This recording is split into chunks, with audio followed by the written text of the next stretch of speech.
मोनू मेहरा जी ने कमेंट करा है, 1 ईयर का साथ था हमारा और वो लड़की धोखा दे गई, इसमें हमें क्या करना चाहिए? और गलती भी नहीं मान रही है। तो धोखा दे गई तो इसका मतलब ये है कि वो आपसे प्रेम ही नहीं करती। आपका प्यार एक तरफा था। अगर दोनों तरफ से प्यार होता तो कभी वो आपको धोखा नहीं देती, किसी और के पास नहीं जाती। और प्यार का मतलब क्या होता है? जिस इंसान से आप प्यार कर रहे हैं उसे खुश देखना। वो अगर किसी और के साथ खुश है तो इसमें तो आपको खुश होना चाहिए कि वो इंसान बहुत खुश है अब। लेकिन हमें लगता है आप तो उसके पति बनना चाहते थे, उसके स्वामी, उसके ऑनर बनना चाहते थे, उस पर कब्जा करना चाहते थे, और वो आप नहीं कर पाए, तभी आपको ठेस पहुंची है। प्यार का मतलब ये नहीं होता है कि हम किसी को कब्जे में कर लें।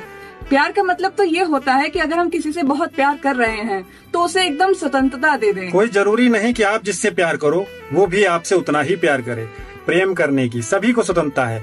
कोई जरूरी नहीं कि हम इनसे प्यार करें और ये हमसे रिटर्न में प्यार करें। इनकी अपनी मर्जी है। रिश्ते दोनों तरफ से चलते हैं, ना कि एक तरफ से। मैं भी किसी से प्यार करती थी, वो भी मुझसे प्यार करते थे, पर हमारी फैमिली नहीं मानी और शादी के बाद भी मैं उससे बहुत प्यार करती हूँ, वो भी मुझसे करते हैं। किसी और का चुना अच्छा नहीं लगता है। बहुत रोती हूँ, कुछ समझ में नहीं आता है कि क्या करना चाहिए। बहुत इमोशनल कमेंट है आपका। इस दुनिया में जो फैसले होते हैं वो परमानेंट के हिसाब से होते हैं। यहाँ लोग ऐसे जी रहे हैं जैसे सदा के लिए आए हैं। सारे काम सदा के लिए करते हैं, अमर हो गए हैं।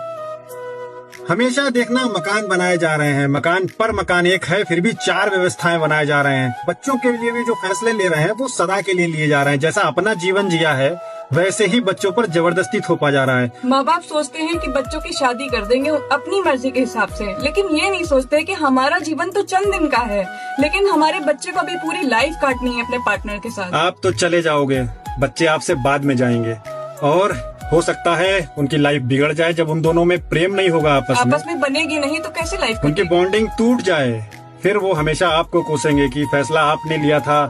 जिस तरीके से ये कमेंट आया है, ऐसे बहुत सारे लोगों की लाइफ हमने देखी है। तो जीवन में जो भी फैसले लीजिए उसको ऐसे लीजिए जैसे कि टेम्परेरी कुछ दिन के लिए यहाँ पर रहने आए हो और विदा हो जाओगे यहाँ से। हेलो दोस्तों, गुड मॉर्निंग। देखिए कितना अच्छा मौसम है, पीछे काले काले बादल हैं, हल्की हल्की बारिश भी आ गई है। कितना भी मूड खराब हो ना, ऐसा मौसम देख के सब कुछ अच्छा हो जाता है। देखो, नेचर के साथ जुड़ के रहोगे तो अंदर से फील आएगा। ये ना इंसान चाहे कितनी भी प्रार्थना कर ले कि अच्छा मौसम आ जाए, बारिश हो जाए, कुछ राहत मिल जाए, इंसान इस भीड़ भाड़ में भूल जाता है सारा कुछ कि नेचर से जुड़ के रहना है। हम नेचर की ही उत्पत्ति हैं। इंसान भूल जाता है। और इतनी सारी गर्मी जब होती है तो बहुत सारी हम प्रार्थनाएं करते हैं कि हे भगवान बारिश आ जाए, हे ईश्वर, हे अल्लाह बारिश आ जाए। लेकिन हम ये भूल जाते हैं कि इंसानों का बादलों से कोई सीधा कांटेक्ट नहीं है। बादलों का कांटेक्ट जो है वो हमारे पेड़ पौधों से है, और जब वो प्रार्थना करेंगे तो ये बादल उनकी सुनते हैं और ये आते हैं उन पेड़ों के लिए। इसलिए हमें नेचर का ध्यान रखना चाहिए, पेड़ लगाने चाहिए। अंदर से जो फील आता है ना, जब आप नेचर से जुड़ के चलोगे तभी आएगा, वरना नहीं आएगा। वरना नहीं आएगा। कल हमने बोला था कि जैसे हमें कुदरत ने बनाया है हमें वैसे रहना चाहिए, तो उसमें बहुत सारे लोगों ने कमेंट्स करे थे कि कुदरत ने तो हमें नंगा भेजा है तो आप लोग नंगे रहिए ना। इस दुनिया में इसीलिए हम कहते हैं कि जैसी ये दिखती है ना वैसी है नहीं। कुदरत ने तो ये भी नहीं बनाया।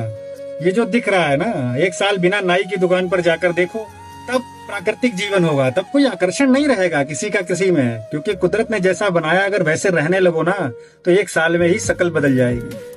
इंसान कपड़े पहनता है खुद को आकर्षक दिखाने के लिए, खुद को और अच्छा दिखाने के लिए। इस मन को समझिए, ये मन को हमेशा नई चीजें पसंद आती हैं।